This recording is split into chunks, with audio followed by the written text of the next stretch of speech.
اعوذ باللہ من الشیطان الرجیم، بسم اللہ الرحمن الرحیم۔ الحمد للہ رب العالمین والصلاة والسلام علی سید المرسلین وخاتم النبیین، اما بعد۔ صحیح بخاری، باب کتاب المغازی، حدیث نمبر 4441، اردو ترجمہ۔ ہم سے سلط بن محمد نے بیان کیا، کہا ہم سے ابو عوانہ بزاخ یشکری نے بیان کیا، ان سے بلال بن ابی حمید وزان نے، ان سے اروح بن زبیر نے، اور ان سے حضرت عائشہ رضی اللہ عنہا نے بیان کیا کہ نبی کریم صلی اللہ علیہ وسلم نے اپنے مرض الموت میں فرمایا، اللہ تعالیٰ نے یہودیوں کو اپنی رحمت سے دور کر دیا کہ انہوں نے اپنے انبیاء کی قبروں کو سجدہ گاہ بنا لیا تھا۔ حضرت عائشہ رضی اللہ عنہا نے کہا کہ اگر یہ بات نہ ہوتی تو آپ کی قبر بھی کھلی رکھی جاتی، لیکن آپ کو یہ خطرہ تھا کہ کہیں آپ کی قبر کو بھی سجدہ نہ کیا جانے لگے۔ حدیث نمبر 4442، اردو ترجمہ۔ ہم سے سعید بن عفیر نے بیان کیا، کہا مجھ سے لیث بن سعد نے بیان کیا کہ مجھ سے عقیل نے بیان کیا، ان سے ابن شہاب نے کہا کہ مجھے عبید اللہ بن عبداللہ بن عتبہ بن مسعود نے خبر دی، اور ان سے ام المومنین عائشہ رضی اللہ عنہا نے بیان کیا کہ جب رسول اللہ صلی اللہ علیہ وسلم کے لیے اٹھنا بیٹھنا دشوار ہو گیا اور آپ کے مرض نے شدت اختیار کر لی، تو تمام ازواج مطہرات رضی اللہ عنہا سے آپ نے میرے گھر میں ایام مرض گزارنے کے لیے اجازت مانگی۔ سب نے جب اجازت دے دی تو آپ میمونہ رضی اللہ عنہا کے گھر سے نکلے۔ آپ دو آدمیوں کا سہارا لیے ہوئے تھے اور آپ کے پاؤں زمین سے گھسٹ رہے تھے۔ جن دو صحابہ کا آپ صلی اللہ علیہ وسلم سہارا لیے ہوئے تھے، ان میں سے ایک عباس بن عبد المطلب رضی اللہ عنہ تھے اور ایک اور صاحب عبید اللہ نے بیان کیا کہ پھر میں نے عائشہ رضی اللہ عنہا کی اس روایت کی خبر عبداللہ بن عباس رضی اللہ عنہ کو دی، تو انہوں نے بتلایا، معلوم ہے وہ دوسرے صاحب جن کا نام عائشہ رضی اللہ عنہا نے نہیں لیا کون ہے؟ بیان کیا کہ میں نے عرض کیا مجھے تو نہیں معلوم ہے۔ انہوں نے بتلایا کہ وہ علی رضی اللہ عنہ تھے، اور نبی کریم صلی اللہ علیہ وسلم کی زوجہ مطہرہ عائشہ رضی اللہ عنہا بیان کرتی تھیں کہ حضور اکرم صلی اللہ علیہ وسلم جب میرے گھر میں آ گئے اور تکلیف بہت بڑھ گئی تو آپ نے فرمایا کہ 7 مشکیزیں پانی کے بھر کے لاؤ اور مجھ پر ڈال دو، ممکن ہے اس طرح میں لوگوں کو کچھ نصیحت کرنے کے قابل ہو جاؤں۔ چنانچہ ہم نے آپ کو آپ کی زوجہ مطہرہ حفصہ رضی اللہ عنہا کے ایک لگن میں بٹھایا اور انہیں مشکیزوں سے آپ پر پانی دھارنے لگے۔ آخر حضور صلی اللہ علیہ وسلم نے اپنے ہاتھ سے اشارہ سے روکا اور بس ہو چکا۔ بیان کیا کہ پھر آپ لوگوں کے مجمع میں گئے اور نماز پڑھائی اور لوگوں کو خطاب کیا۔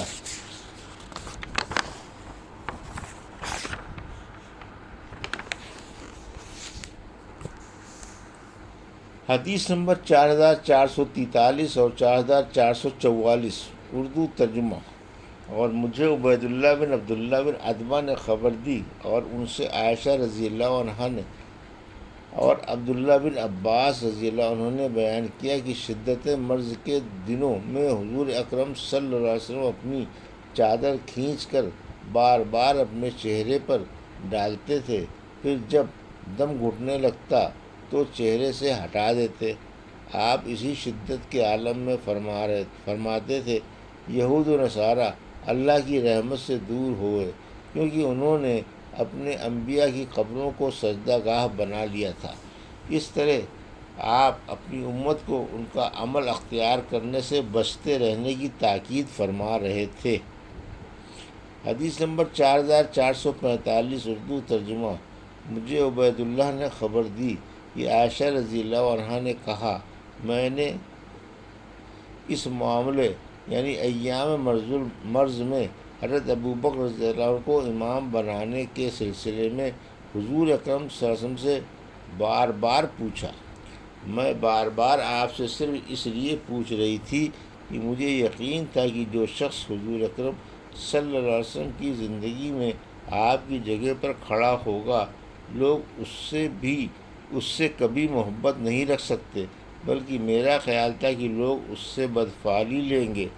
اس لیے میں چاہتی تھی کہ حضور اکرم صلی اللہ علیہ وسلم حضرت ابوبکر رضی اللہ عنہ کو اس کا حکم نہ دیں۔ اس کی روایت ابن عمر، ابو موسیٰ اور ابن عباس رضی اللہ عنہ نے نبی کریم صلی اللہ علیہ وسلم سے کی ہے۔ حدیث نمبر 4446، اردو ترجمہ۔ ہم سے عبداللہ بن یوسف نے بیان کیا، کہا ہم سے لیث بن سعد نے بیان کیا کہ مجھ سے یزید بن الحاد نے بیان کیا، ان سے عبد الرحمن بن قاسم نے، ان سے ان کے والد قاسم بن محمد نے، اور ان سے حضرت عائشہ رضی اللہ عنہا نے بیان کیا کہ نبی کریم صلی اللہ علیہ وسلم کی وفات ہوئی تو آپ میری ہنسلی اور ٹھوڑی کے درمیان سر رکھے ہوئے تھے۔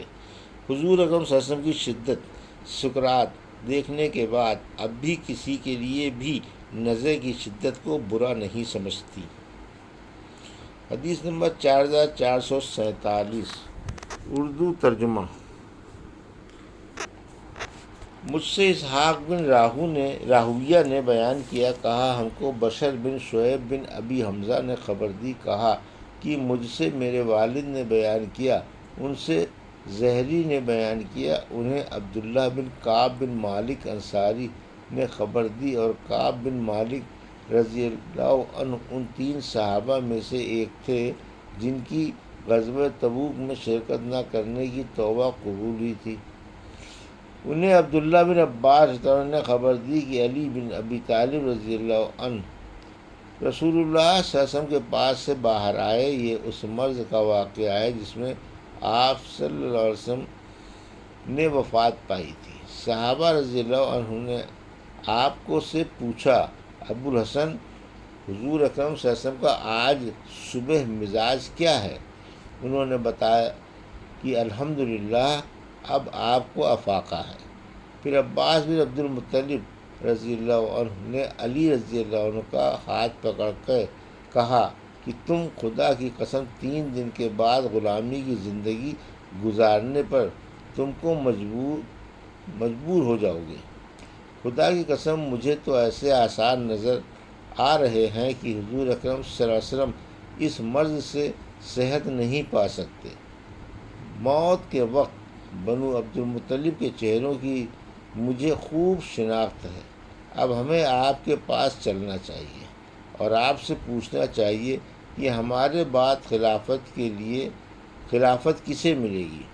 اگر ہم اس کے مستحق ہیں تو ہمیں معلوم ہو جائے گا، اور اگر کوئی اور دوسرا مستحق ہوگا تو وہ بھی معلوم ہو جائے گا۔ اور حضور اکرم صلی اللہ علیہ وسلم نے ہمارے متعلق اپنے خلیفے کو ممکن ہے کچھ وصیتیں کر دیں، لیکن حضرت علی رضی اللہ عنہ نے کہا کہ خدا کی قسم اگر ہم نے اس وقت آپ سے اس کے متعلق کچھ پوچھا اور آپ نے انکار کر دیا تو پھر لوگ ہمیں ہمیشہ کے لیے اس سے محروم کر دیں گے۔ میں تو ہرگز حضور صلی اللہ علیہ وسلم سے اس کے متعلق کچھ نہیں پوچھوں گا۔ حدیث نمبر 4448، اردو ترجمہ۔ ہم سے سعید بن عفیر نے بیان کیا، انہوں نے کہا کہ مجھ سے لیث نے بیان کیا، انہوں نے کہا کہ مجھ سے عقیل نے بیان کیا، ان سے ابن شہاب نے بیان کیا، انہوں نے کہا کہ مجھ سے انس بن مالک رضی اللہ عنہ نے بیان کیا کہ پیر کے دن مسلمان فجر کی نماز پڑھ رہے تھے اور ابوبکر نماز پڑھا رہے تھے کہ اچانک حضور اکرم صلی اللہ علیہ وسلم نظر آئے۔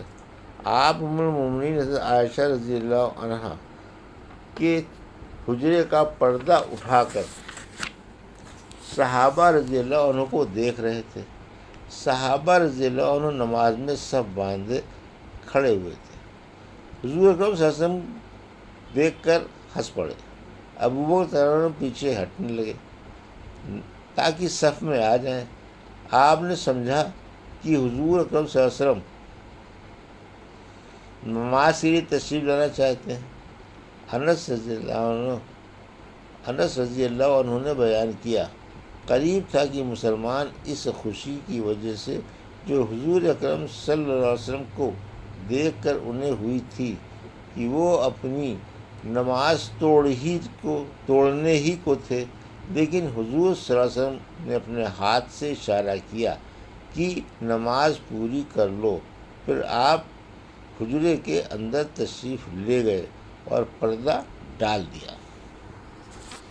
یہ تھی صحیح بخاری باب کتاب المغازی کی حدیث نمبر 4441 سے 4448 کا اردو ترجمہ جو ابھی آپ نے سماعت فرمایا۔ اللہ سے دعا ہے کہ اللہ ہمیں حدیثوں کی صحیح سمجھ عطا فرما اور ان پر عمل کرنے کی توفیق عطا فرما، آمین یا رب العالمین۔